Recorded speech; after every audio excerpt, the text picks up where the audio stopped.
When it was time to actually, like, do my TEDx talk, I got up there and the sound went out. It was What? so embarrassing. I kept doing my talk and pushed through.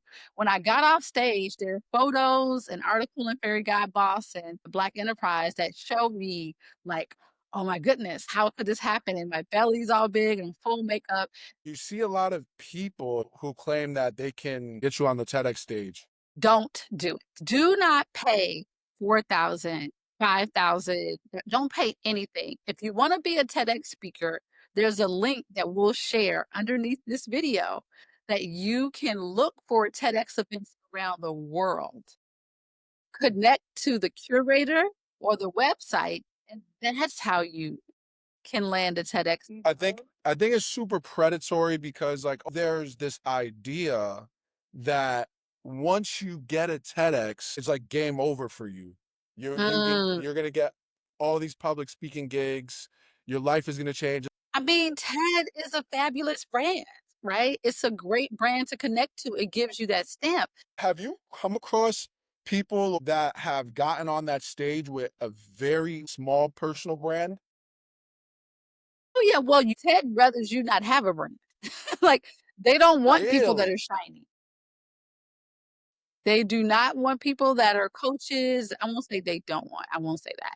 I will say that TED as a brand is, I think the stage got overran by people who were self-serving because they saw Bree Brown, so they wanna be the next Bree Brown. That's not how this goes. You already are who you are. Lean into that. The TEDx stage is a vehicle for your idea worth spreading, not for you to only just expand on your brand. Your brand is already solid. You are enough. You are worthy. There's no, there's no, you know, I'm gonna be extra woke. God woke me up. Fear don't live here. Anxiety don't live here. Young entrepreneur, and I'm going on my fifth year. My next guest is someone who has built the ultimate stage for others to find their voice. Eraina Ferguson is a 7-time TEDx curator, founder of Listen to Her, and a veteran content strategist who's worked with brands like Meta and Udacity. She's passionate about breaking down the mystery around landing TEDx talks and helping women get paid speaking opportunities. I've been following her for over a year now, and the one thing I will say, she's one of those rare people who's both willing and able, which is truly a heavenly trait.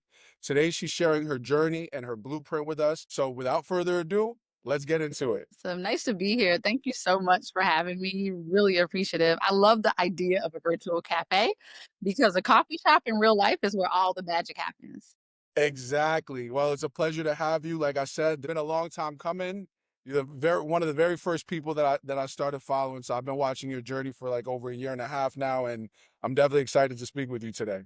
And thank you for having me. The pleasure's all mine. So you built this incredible reputation as a 7-time TEDx curator, the founder of Listen to Her, and just someone who's worked with big brands. For people who don't know you, how did all of this get started? Like what first started pulling you towards this work? Thanks for that question. You know, I actually did my own TEDx talk in 2018. And so I was 9 months pregnant. And I knew when I applied for it that I would be super pregnant. And so, as the story goes, I was set to do my TEDx talk, and I didn't know until the day before that I was the first one on stage. But it was down in LA. And at the time, I was a little bit shiny, kind of LA person, where I was like, I want to hire my own videography team. So I brought in a female led videography team to film a reel for me, and it was wonderful. They followed me from the hotel, getting my makeup done, so I have that reel still out there in the world, and then they followed me to the venue. When it was time to actually, like, do my TEDx talk beforehand, they told the video team with the TEDx curation to plug in the house sound. Well, I had a female-led video team, so as you know, people don't always listen to women. They didn't listen, and I got up there and the sound went out. It was What? so embarrassing. I kept doing my talk and pushed through. When I got off stage, there are photos, an article in Fairy Guide Boss and Black Enterprise that showed me, like, oh my goodness, how could this happen? And my belly's all big and full makeup. And then they let me re-record at the intermission. And so my team recorded my talk. So luckily it all worked out. But the point is that they weren't listening to women. And so when I got home, I just didn't feel any kind of way. I was grateful for the opportunity. A few months later, I got an email from a young lady from my cohort. And she was like, wait a minute, like I didn't get my talk. So unfortunately, she didn't get her talk. And so I said, you know what, let me apply to be a curator. And that's how it all happened. I became a TEDx curator because I wanted her to be able to give her talk because I felt bad that it didn't work out for her. And here we are. That's awesome. What kind of like opportunities would you say opened up for you as soon as you gave your TEDx talk? You know, I actually wrote a book after that. I did speaking opportunities virtually. The book came out around COVID. I also was able to become a curator because I did my own talk. I became a curator. And I also learned and studied the brand of TED. A lot of people, they want to get involved and do something, but they don't want to study the brand and the history of the actual like company that they're connecting with. And that's where it really proved me well. I went to other TEDx events, seeing how they did it, network with curators, join groups, and I that's what made me like curate more over time. What exactly does being a curator entail? Good question. Being a curator is in some ways a lot of work, right? So as a TEDx curator, I get the license through TED. I apply for it for free for the license. So technically anyone can apply for a TEDx curator license, but you want to have a heart and mind for the community and not just to have it as a business. You want to have it as an opportunity to spread ideas and to move at a brand level with the already TEDx brand. It doesn't entail a lot to like get the physical license. It's mostly walking out the entire event from start to finish. You curate the stage, you hire a team of volunteers, you connect to videographers. I mean, you truly are the heart behind the project. And most of all, you are curating ideas worth spreading. Mm, awesome. You see a lot of people who claim that they can get you on the TEDx stage. Don't do it. Like, this is a clip that I want you to share. Okay. Do not pay 4,000, 5,000. Don't pay anything. If you wanna be a TEDx speaker, there's a link that we'll share underneath this video that you can look for TEDx events around the world. Connect to the curator or the website, and that's how you can land a TEDx talk. What you're really doing is connecting to a certain event. Think about being a volunteer for a particular event. Think about looking at the old talks. What did you love about it? What do you like about the curator? All curators aren't made equal. You don't ever pay for it. I'm sorry. It's unfortunate. TED does not like when their brand is overused, misused, or they just don't like it. I've kind of always felt like it was a little scammy. It just feels dirty. Why am I paying you $4,000 for you to give me a talk when all I have to do is go on to TED.com/events or something like that, you know? I think it's super predatory because like ultimately there's this idea that once you get a TEDx, it's like game over for you. Mm. You're gonna get all these public speaking gigs. Your life is gonna change. It's like being a New York Times bestseller. It's Well, and I mean, TED is a fabulous brand, right? It's a great brand to connect to. It gives you that stamp. But I think as in most brands, it got a little bit overwashed in a sense that people then became predatory based off people's desires for it. When you can simply go to TED.com/TEDx/events, you know? So you make sure to apply and that's it. And you really don't because a lot of times if you go into it and you pay someone that amount, you do your TEDx talk, you have this unrealistic expectation. So the real question is, what can you do after you get on stage of any caliber afterwards to then put yourself out there from a marketing perspective? That's the real question. Because I have some people who've done TEDx talks and just shared it to their grandma. Never marketed, never fully grasp the idea worth spreading enough to talk about it for an entire year. Yeah. When you write a book, when you do a TEDx talk, you should talk about it every day. The good life was a concept I wholeheartedly believed in and still do for parents of children with special needs. That was my TEDx talk, and that's the mantra by which I still live my life. Mm. Yeah, I love that. What do you look for in a person when you're considering someone for a TEDx talk? So if someone wants to be a part of my TEDx event, I usually just have a conversation with them. What TED desires for us to do is kind of do an interview and talk about where do you get your news from? Where do you get your ideas? What are you most passionate about? What are you professionally trained in? What did you go to school for? Are you an expert on this topic or are you just passionate about it? Asking these questions because the what TED wants us to do is to curate the event. And then around there, we pull in subject experts. So let's say, for instance, you have a passion about sales and what that looks like, cold calling or inbound versus outbound. Um, you're thinking about sales, the tech profession, you're a subject matter expert on that. If I'm doing an event whose theme is this year, our theme is humanity reimagined. So your talk can be possibly on reimagining customer service calls in the age of AI, right? So it's always a way to pull it in. That's what TED wants. What I want is a person that's kind and coachable. I want a person that's kind and coachable. That's not the people who haven't done well in our cohorts because everything's free. I even buy them t-shirts and dinner, speakers dinner. I spoil them, but my desire is for them to have the opportunity to feel good about the talk and have a really great experience, but also be able to have something that can live on evergreen. One thing that I've noticed is I've never seen anyone, as they say, on fire. I've Mm, never seen anyone who's like almost like a Philip Anthony Mitchell with their or like ET, like mm. real aggressive and passionate. It seems like people are a little bit more reserved. Is that by design? Honestly, I think it's partially nerves, it's partially how they want to show up on camera, you know? That makes sense. I do have a person named Gregory Archbold, one of my most passionate speakers.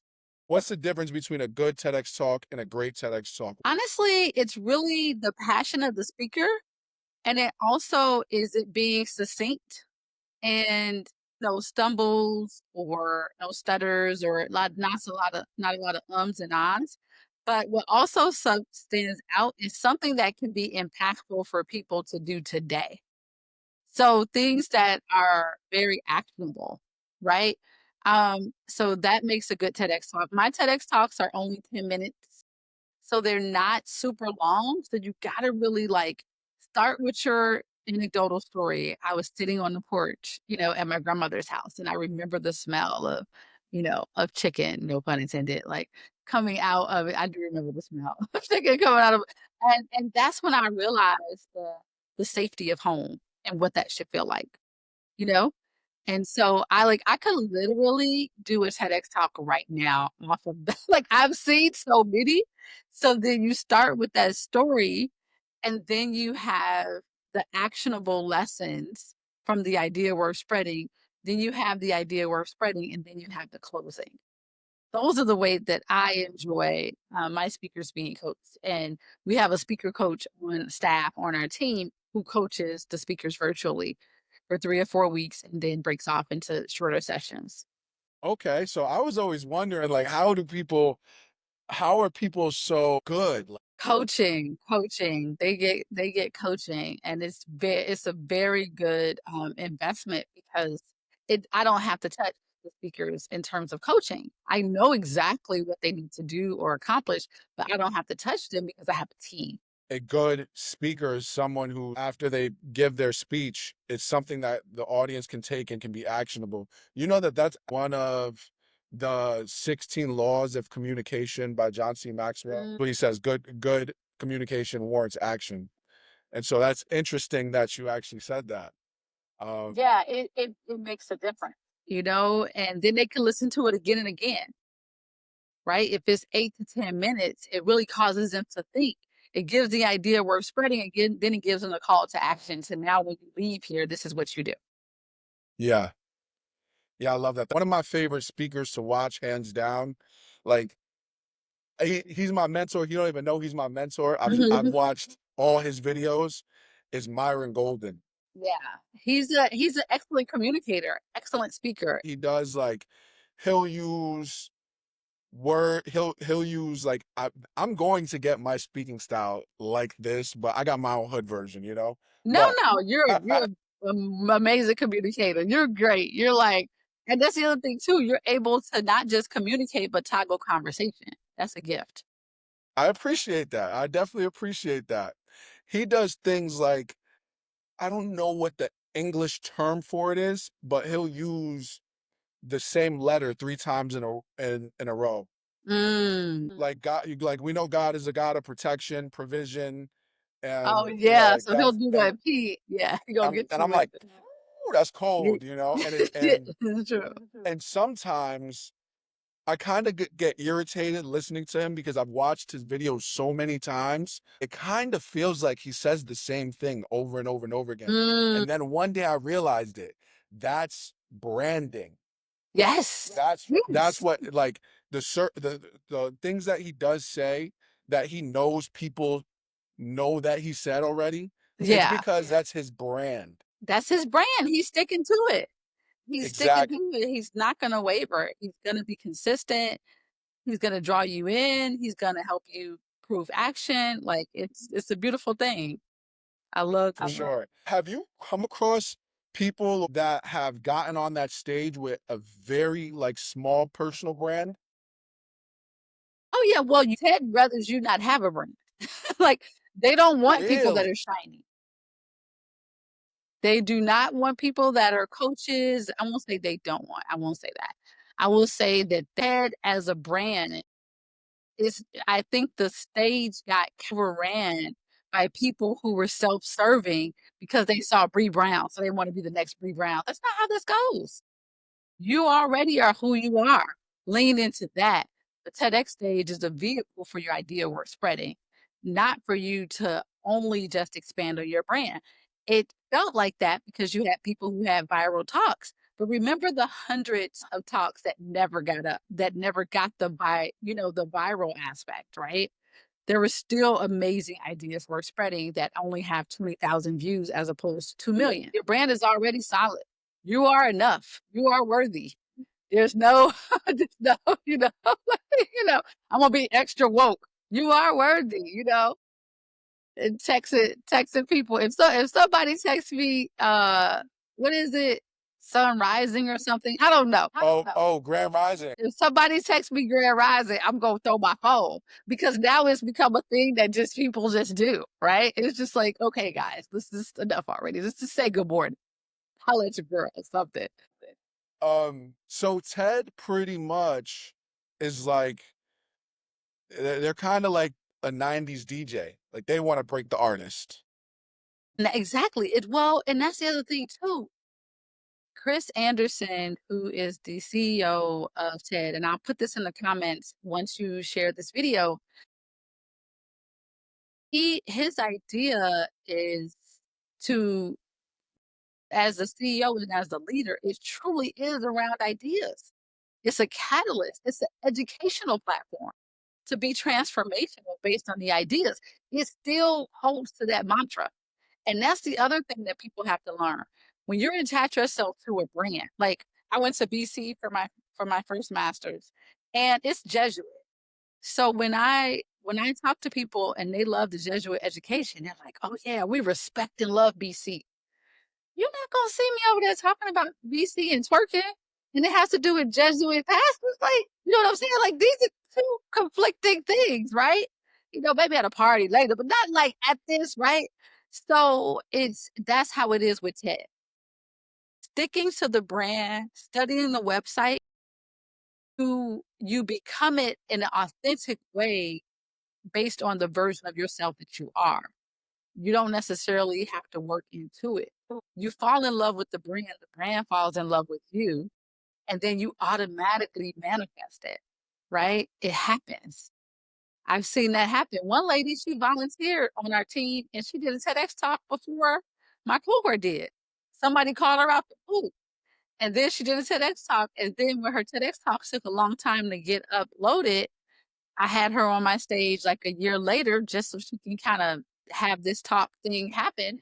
And then her talk was released later. So she has two TEDx talks at 100,000 views each just from her being in the room, just from her sitting next to a curator. Do you think there's a correlation between how many views someone would get in their TEDx versus what they do afterwards? Very, very much so. Okay, so that's a very good one. So let's be clear. Tell me who owns YouTube. Google owns YouTube. So Google is right now at this stage, hopefully at the time of this video, still has the real estate on SEO, search engine optimization. So when you type in a certain word on Google, all the stuff that have to be related to it come up. One of our talks that got very high views out the gate without her promoting it, it was like the toxic breakup or the toxic this, that, and the other. She was talking about something else, not a relationship, but she got a bunch of reviews because that's what was searched. However, that should not stop a person from having a talk that's idea worth spreading. They want to do that first. Thinking of the title is Ted's job. When they upload the talk, sometimes they'll change the title so it could be more searchable. So just be your authentic, great self. What is that idea worth spreading that you can't get out of your mind that becomes a mantra that you can consider yourself somewhat of a subject matter expert on, or that you've researched before? Um, they just rather it not be a person who is talking about medical stuff who's not a doctor too much. They would rather it be, someone who has that experience as a subject matter expert. So, but you don't have to be famous.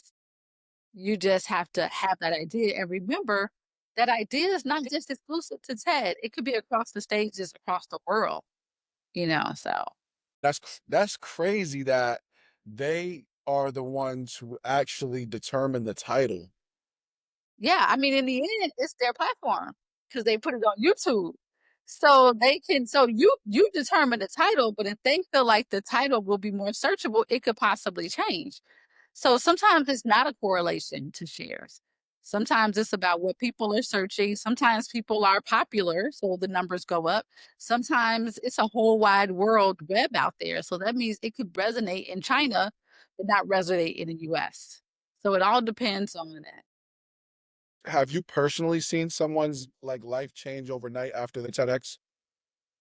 I'll say overnight, but just recently, got to shout out my friend Catherine Gray.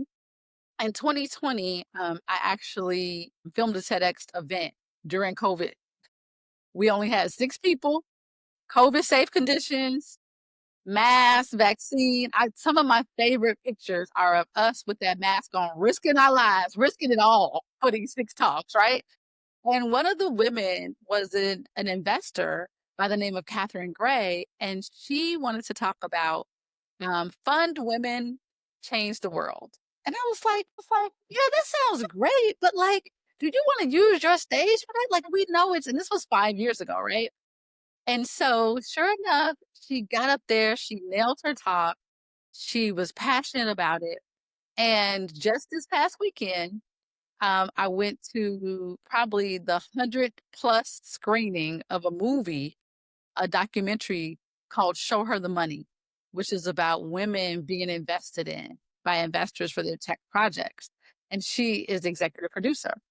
Then she wrote the book and she got the book together and it's a coffee table book. And that happened. So to answer your question, nothing's overnight, but I've always seen major success. One of our speakers has a movie in the works. Many of them have book deals. I've seen them, gain more business connections. But most of all, I've seen an immense pride in them sharing an idea that can impact lives that they were passionate about. But yeah, definitely some real success stories. I can imagine after getting off that stage, your actual personality might shift. Have you ever seen a someone's personality shift? See them have more confidence. I've seen them have more confidence, more peace. I also see them be able to make a shift or pivot in their career or business because they had the confidence to move forward because of that. And what I wanted most of all was for them to have an amazing experience. Just feel forever changed by the experience of connecting with other speakers, by writing that talk, by reflecting on what works for them. I really, really love that part. I just got off a coaching call. I'm volunteering coaching for this other cohort where I just wanted to take a couple speakers because they had a number of speakers who didn't have speaker mentors.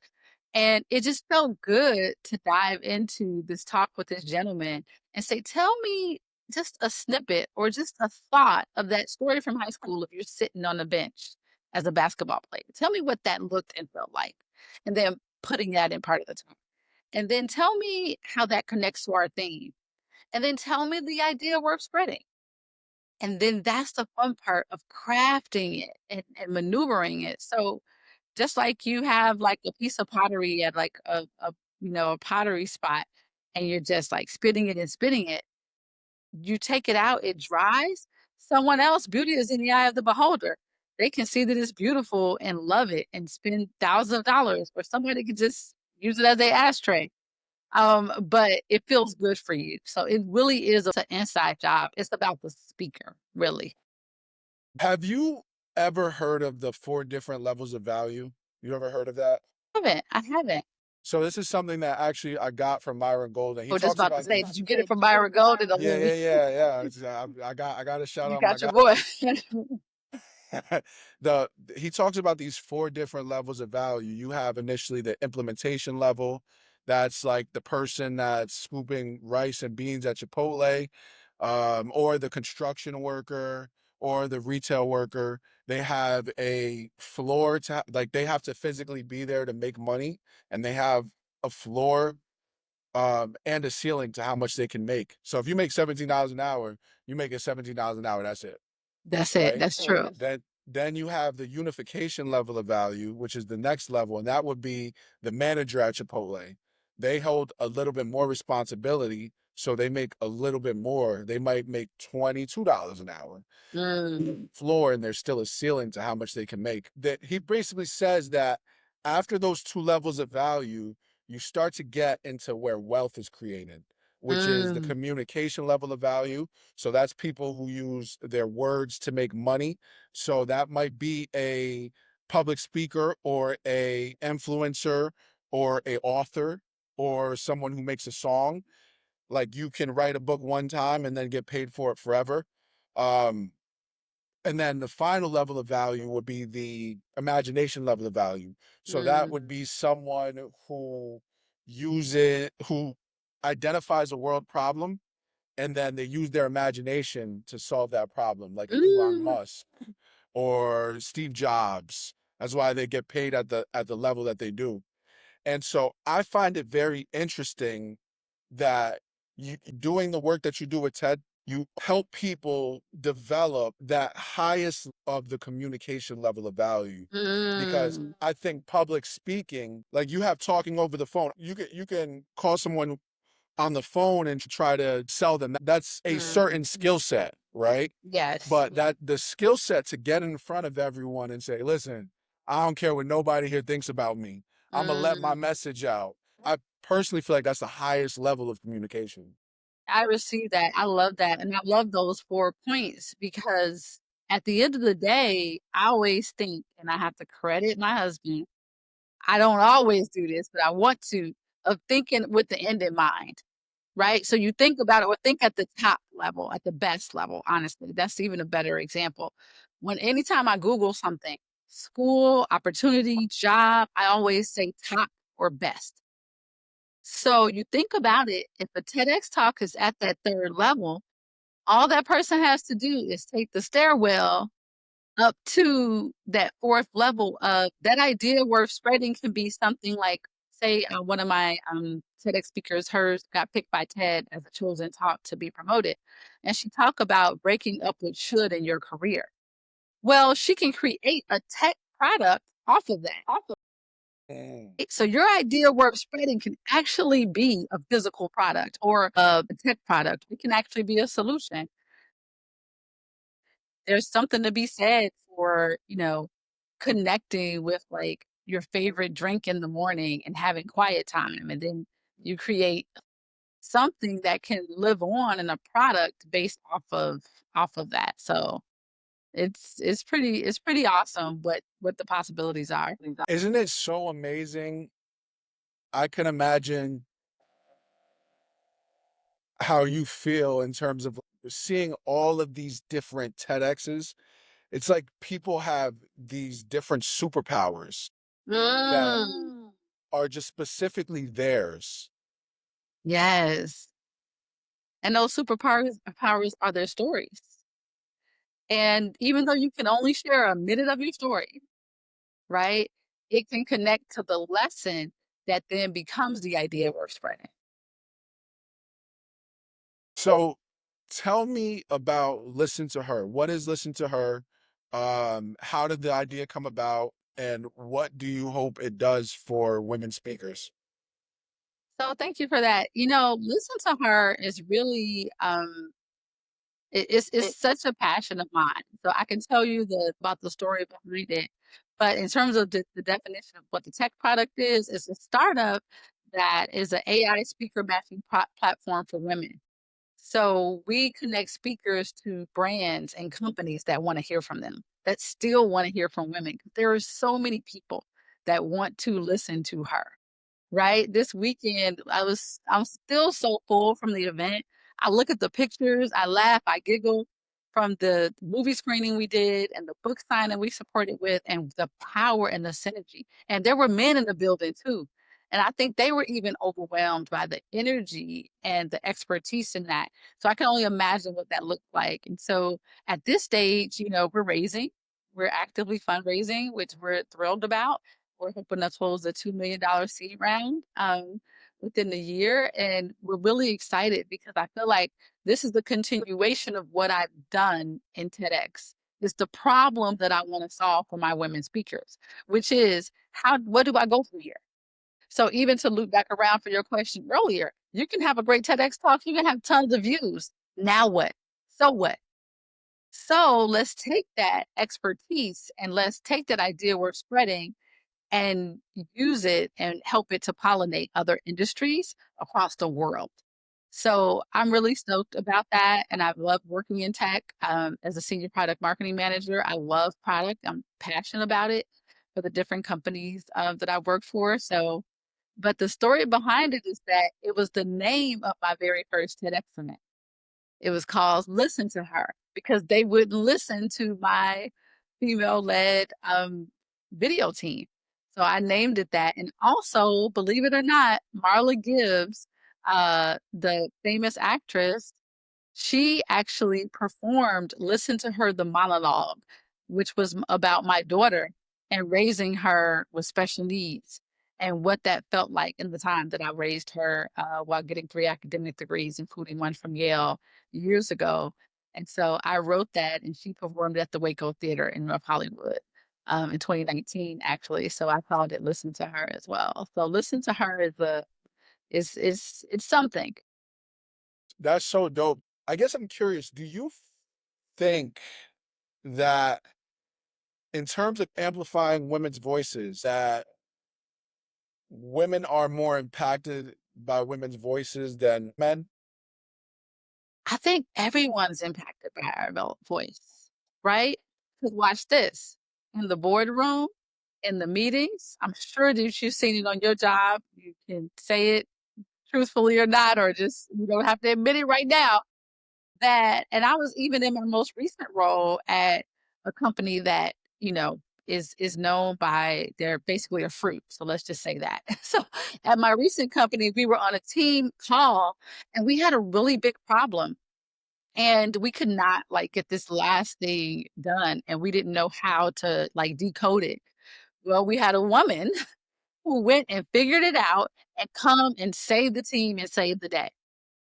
They didn't give her any extra credits or merits. I wasn't expecting flowers. I wasn't expecting them to bow and X, Y, and Z, but they did listen to her.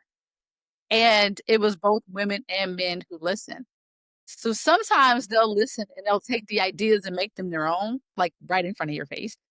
Or sometimes they'll take the ideas and give you credit for it. But when you're on stage, hands up, no one can take the credit for that. You were actually there saying it, it was recorded and proven or given the workshop, and that way people are kind of like forced to listen. So, but I think it's interesting. I think value's undeniable, right? Whatever voice value comes out of, like you can't, it doesn't matter if it's man, woman, it doesn't matter who it is. Like Mhm. if the person's adding value, like for example, me personally, I've been watching a lot of Laura Acosta. She on LinkedIn. She's huge on LinkedIn. I've been watching a lot of her videos and her talking about how to increase your LinkedIn following. And let me tell you, she is a beast. She's been doing it for a Wow. while. And I just love whoever's offering value because Yes. that's the ultimate goal, right? Going back to your point that you said earlier, right? Specifically with people who were getting on those TEDx stages and it appeared as if they were self-serving. Well, Mm. people can feel that, you Yeah. know, when you have the desire to serve other people and to plant seeds and forget that the seed is growing, then like that's what it's all about, you know? Yes. It is so true. And if I may, I have a question for you. What is a piece of advice that a woman has given you, particularly your mother, grandma, auntie, that has kind of stuck to you forever? Something that you listened to that they told you to do, that's appropriate to share, of course. But like like what is something that I'll tell you, I'm from New York, you know, yeah, so you the it's rip well, you that's it. my mama used to tell me when I was a kid, she used to say, "Listen, no matter how ugly a man is, if he smells good, dresses good, and can make a woman laugh, he can have whoever he wants." And don't throw in food, it's a wrap. Like you In my mind, I'm like, "Yo, is my mom calling me ugly? no, no, no, no, no, no. No, no, no. But she I got a face not even a mother could love? no, Like, no, no. damn." She's like, "You're handsome." She loves you.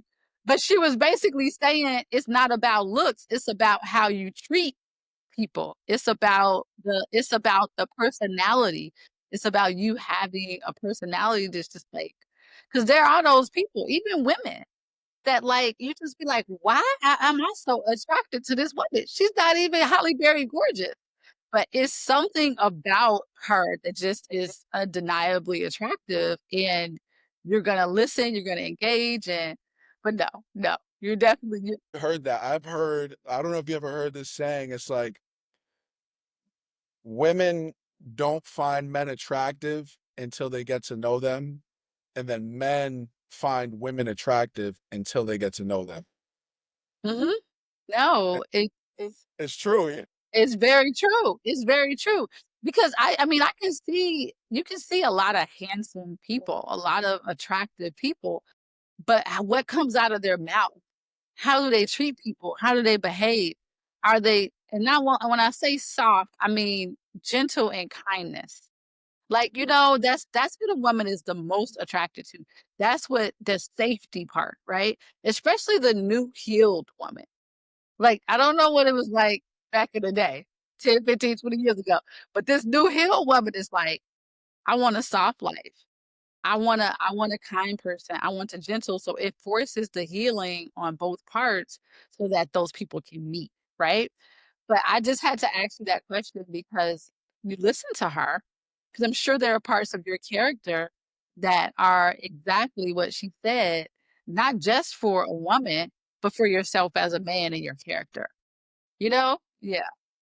Another one would be my fiance, because the one thing that she's been able to contribute to my life that I like prior to being with her, I've always been naturally really hard on myself. And so Mm, it translated to me being hard with other people. And she's taught me how to like give myself grace, and it's allowed me to give other people grace as well.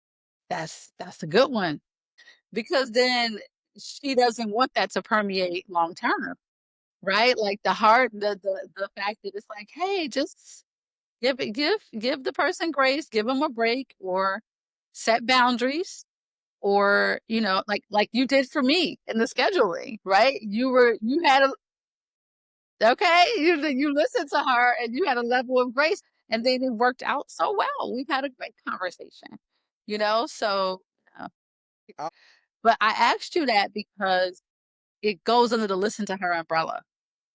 Men also listen to women, and they remember those things. I remember I have plenty of lessons from my grandmother, my mother, my friends, who I listened to them, and I took a hold of that. And so many people can benefit from that across the board, and being able to change their lives based on how they listen to women. So it's not a DEI initiative, it's none of that.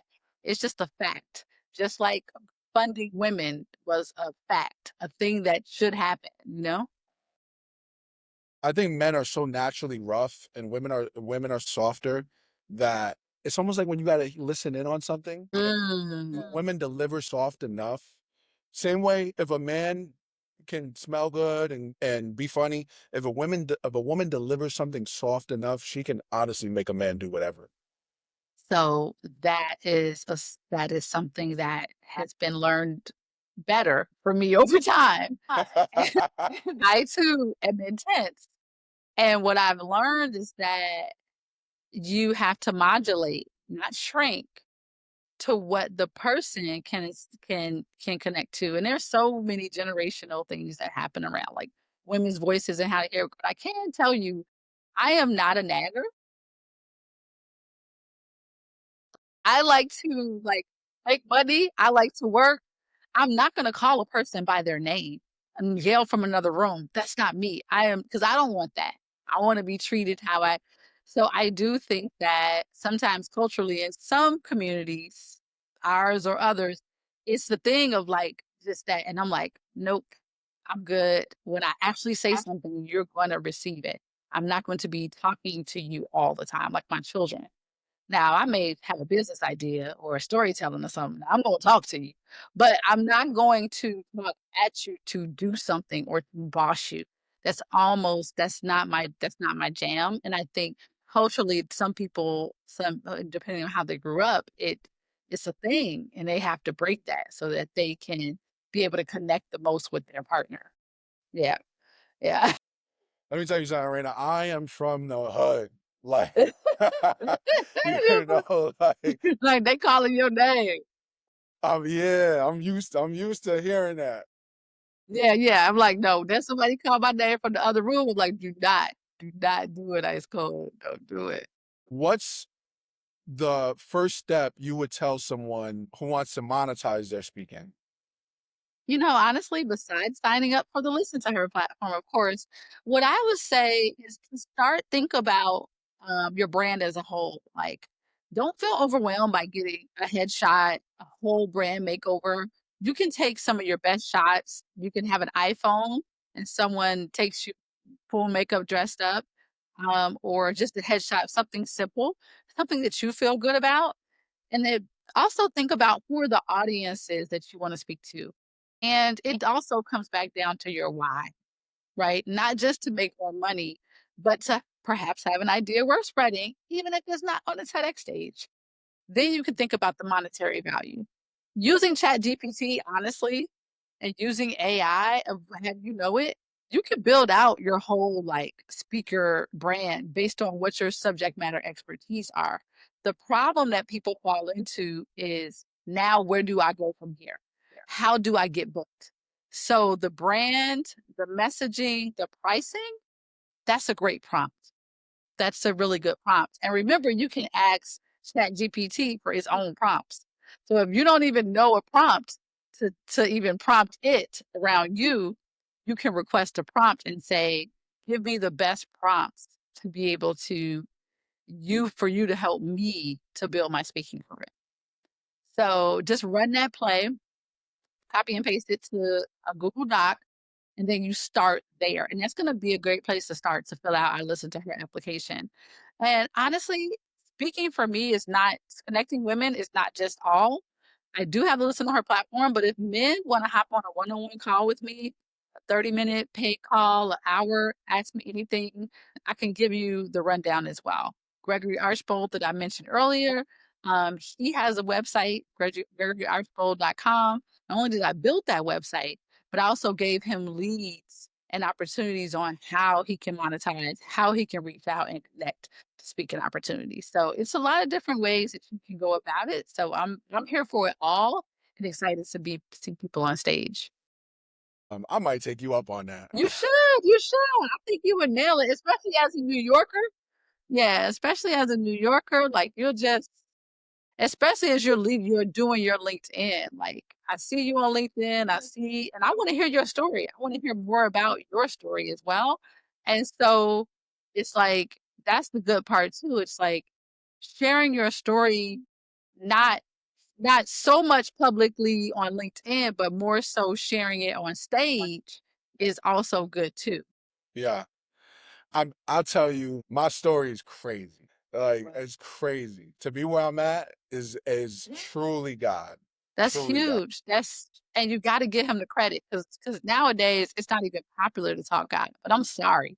He is all the things. He's just really and you can life is life and you see Malcolm Jamal Warner today. You're like, what? Like life is real out here. Like it's really happening. And he had just said that on his last video that life is life and we're all doing the best we can. And so think about it. How do we want to spend our time? Who do we want to spend it with? What message do we want to put out there? And how do we want to help other people? And also build a career and build financial wealth as well. What advice would you give someone who's listening thinking, I would love to start, but I don't know where to start? Great question. I would first start by honestly taking a piece of paper or a clean Google Doc and just writing down what you want.